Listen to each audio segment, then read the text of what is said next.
Late night walks aren't safe anymore. My neighborhood used to be relatively peaceful, the only crime being the occasional aggressive drug deal, for which I was grateful for. Most of the neighborhood knew each other, and it wasn't uncommon for them to leave their doors open for their friends or children to come in as they pleased. About a week ago, I heard someone crying and the sound of glass breaking outside my front window at 3 a.m. Peering out, I saw a man gripping a woman, furiously throwing blows at her before throwing her down on the pavement while she kept crying. There was a car waiting outside, so I couldn't tell if this was a domestic issue or an attempted kidnapping. The neighbors and I managed to scare him off by yelling and telling him the cops were on their way. He stomped off into his car along with two young men, getting away. The girl was taken into someone's house to calm down and get help. I didn't get the details of the event, but for the most part the block acted as though it had never happened. We all assumed it was a one-time thing and shrugged it off. Of course, it wasn't. 2 nights ago I was coming home late at night when I remembered the incident, suddenly feeling very unsafe. I was only a few houses away when a man across the street suddenly stepped out of his house. Hey! He had his head turned toward me despite walking away from me. I ignored him and quickened my pace when I suddenly heard 2 more men half a block behind me. My blood turned cold when I heard them describing what I looked like and imagining what I would be like in bed. "Hey," the guy across the street said, now grinning. At this point I was already at my front gate, so I threw it open and ran into my house. Through the peephole I watched the 2 men that had been behind me and recognized them as the 2 who were there the night that woman was assaulted. Those guys are still out there in my neighborhood. I'll avoid walking home alone late now. Let's not meet. Followed home from McDonald's on a late night walk. I lived alone when I was 19, and one night I decided to walk down to McDonald's like I do on occasion. I lived about 1 kilometer from McDonald's. It was a bit of a sketchy area, a lot of people roaming the streets, a lot of drug addicts and criminals. I started walking and saw 2 guys, probably around my age, on the other side of the street. In this situation it's important to note my house and McDonald's were on the same main street, opposite tree-dense campsites on the beach. I could feel their eyes as I walked past, but I didn't look up. They crossed the road and started walking behind me. They were close enough for me to hear them laughing and whistling. They waited at the corner as I went into McDonald's and I could see them watching. I left Macca's through the back door, walked straight up the side street and around 3 blocks before I braved going back to the main road. I came out in front of them and again they started following me. They were steadily gaining on me. I walked as fast as I could without running because I knew then they would catch up to me. I came to a corner with a 7-Eleven and turned in. As soon as I was out of their sight I ran straight behind the store and hid between a dumpster and a bush. I stayed there for maybe 20 to 25 minutes.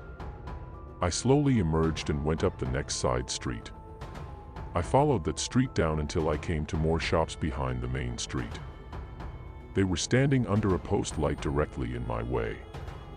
I froze and walked backwards so slowly and carefully, trying not to be seen or heard. Again I ran around another side street and ended up looping around my house and jumping my back fence. After that, plus a couple other similar experiences, I have serious anxiety about leaving the house by myself. The reason I hate walking home alone at night. This story takes place when I was 14F, now 23. It was late summer and I was coming home from hanging out at the beach for my best friend Mia, 17F's birthday party. When I got off the subway at my stop, I looked at the bus arrival screen. The bus I would normally take home was arriving in an hour. Being a tired 14-year-old girl, I decided to take an alternate bus route home. This was a decision I would later regret. When I get off the bus at the stop, I have about a 10-minute walk to my building. My area at night is pretty quiet, not many cars on the streets. As I'm walking up the street, I hear the sound of an engine nearby. I look over my left shoulder and see a white panel van. I know how typical, rolling up the street.